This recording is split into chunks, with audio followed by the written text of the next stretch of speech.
काला पानी की भयानक रातें। काला पानी एक कुख्यात जेल जिसे भारत के सबसे काले अतीत से जोड़ा जाता है, अपनी क्रूरता और निर्दयता के लिए जाना जाता था। यहाँ के बंदी भयानक परिस्थितियों और अजीब घटनाओं का सामना करते थे। जेल की दीवारों के भीतर एक ऐसी आत्मा का वास था जो अपनी मौत के बाद भी शांत नहीं हुई थी। रात का समय आते ही जेल की दीवारें एक अलग ही रूप धारण कर लेती थीं। बंदियों को अचानक से हड्डियां सिहराने वाली ठंडक का एहसास होने लगता। शोरगुल और चुप्पी के बीच का अंतर मिट जाता था। सर्द हवा में जैसे कोई कराहट सुनाई देने लगती जो धीरे धीरे बढ़ती जाती थी। एक रात एक युवा बंदी रमेश ने अचानक महसूस किया कि उसका दिल तेजी से धड़कने लगा है। उसने अपनी आंखें बंद की, लेकिन एक अजीब सी आवाज उसके कानों में गूंजने लगी। वह आवाज किसी के रोने की थी, एक दर्दनाक चीखती हुई आवाज जो सीधे उसकी आत्मा को छू रही थी।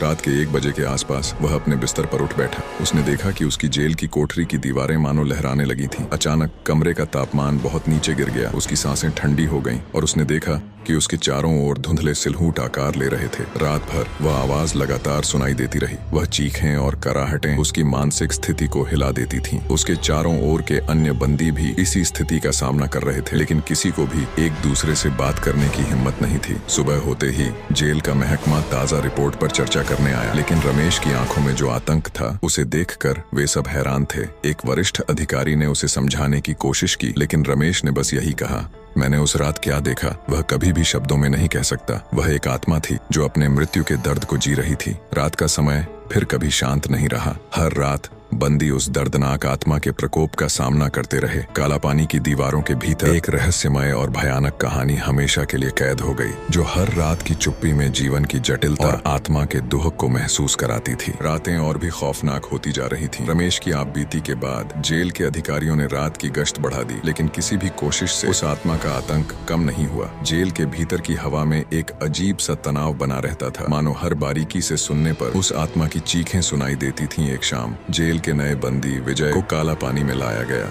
विजय का दिल मजबूत था और वह ऐसे डरावने माहौल से प्रभावित नहीं होने की कोशिश करता था, लेकिन पहले ही रात विजय को भी उन अजीब घटनाओं का सामना करना पड़ा। रात का अंधेरा होते ही विजय की कोठरी में ठंडक का एहसास होने लगा। उसने हल्की सी आवाज सुनी, धीरे धीरे बढ़ती हुई।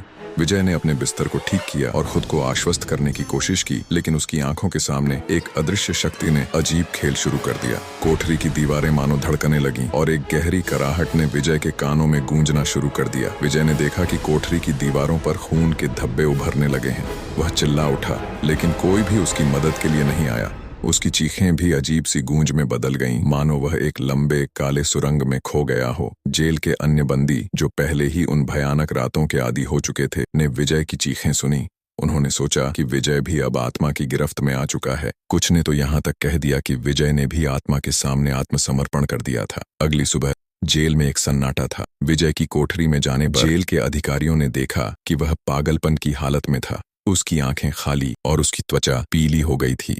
विजय ने कुछ भी बोलने की कोशिश की, लेकिन उसके शब्द बेतरतीब और बिना अर्थ के थे। उसके बाद जेल के अधिकारियों ने एक असामान्य निर्णय ली। उन्होंने रात के समय के लिए एक विशेष पेंटिंग और प्रार्थना अनुष्ठान की योजना बनाई ताकि आत्मा को शांति मिल सके। लेकिन काला पानी की भयानक रातों की हकीकत बनी रही। रात की अंधेरी चादर के नीचे जेल की दीवारें हमेशा एक नए आतंक का संकेत देती रहीं। विजय की हालत और भी खराब हो गई और जेल की दीवारों पर उसकी चीखें एक स्थायी ध्वनि बन गई थीं। अधिकारियों ने एक आखिरी उपाय के रूप में एक तांत्रिक को बुलाने का निर्णय लिया, जिसे आत्मा को शांति देने का अनुभव था। तांत्रिक ने कहा कि आत्मा एक दुख भरे अतीत से जुड़ी हुई है और केवल एक विशेष अनुष्ठान से ही उसे शांति मिल सकती है।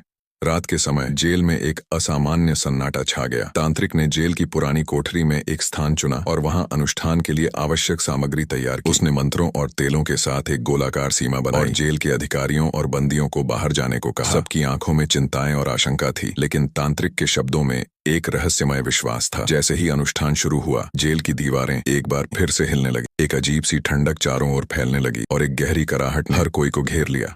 तांत्रिक ने लगातार मंत्रों का उच्चारण किया और एक के बाद एक जलती हुई बत्तियां जलाने लगा। उसकी आवाज ने एक संजीवनी शक्ति का संकेत दिया। फिर अचानक एक भयानक गर्जना सुनाई दी। जेल की दीवारों पर अजीब तरह के चित्र उभरने लगे, जैसे कोई बुरा सपना आंखों के सामने आकार ले रहा। तांत्रिक ने अपनी ताकतवर आवाज में मंत्रों का उच्चारण करना जारी रखा और अचानक सब कुछ शांत हो गया। विजय की कोठरी में अनुष्ठान समाप्त होने के बाद वहां एक शांति का एहसास था। विजय की स्थिति में थोड़ी बहुत सुधार दिखा, लेकिन उसकी आंखों में अब भी एक अजीब सी डर और असहायता झलकती थी। अधिकारियों ने तांत्रिक को धन्यवाद कहा और उसे विदा किया, लेकिन जेल के भीतर रातों का डर खत्म नहीं हुआ। उन रातों के सन्नाटे में लोग अब भी रहस्यमय घटनाओं का सामना करते थे। जेल की दीवारें अब भी कभी कभी हिलती थीं और कभी कभी एक भयानक कराह सुनाई देती थी, लेकिन उन घटनाओं ने पहले की तरह सबको पागलपन की ओर नहीं धकेलना शुरू किया। काला पानी की आत्मा की रहस्यमय उपस्थिति एक गहरी छाप छोड़ गई थी। हालांकि उसने कुछ राहत दी, लेकिन जेल के भीतर की रातें अब भी एक अदृश्य और भयानक छाया के नीचे बीतती थी। सब जानते थे कि काला पानी की भयानक रातें एक अनसुलझी कहानी की तरह हमेशा के लिए जीवित रहेंगी। हर रात नए बंदी और पुरानी आत्माएं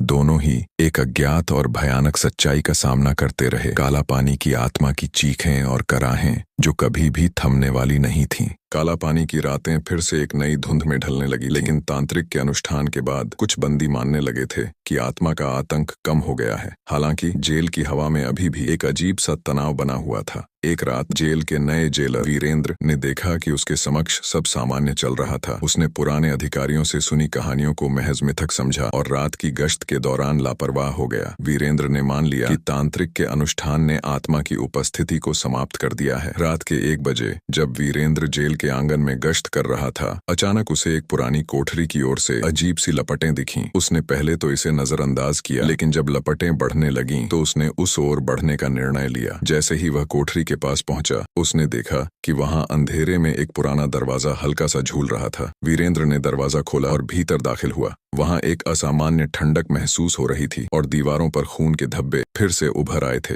उसकी आंखों के सामने एक अदृश्य शक्ति की लहर दौड़ रही थी। अचानक एक चीखने वाली आत्मा का रूप सामने आया और वीरेंद्र का दिल तेजी से धड़कने लगा। उसने डर के मारे चिल्लाने की कोशिश की, लेकिन उसकी आवाज खो गई थी। आत्मा ने वीरेंद्र को घेर लिया और उसके चारों ओर काले धब्बे फैलने लगे। वीरेंद्र ने बहुत प्रयास किया, लेकिन वह खुद को बचा नहीं सका। उसकी हालत भी विजय जैसी हो गई, पागलपन और डर से भरी हुई। सुबह होते ही जेल में एक भयानक सन्नाटा छा गया।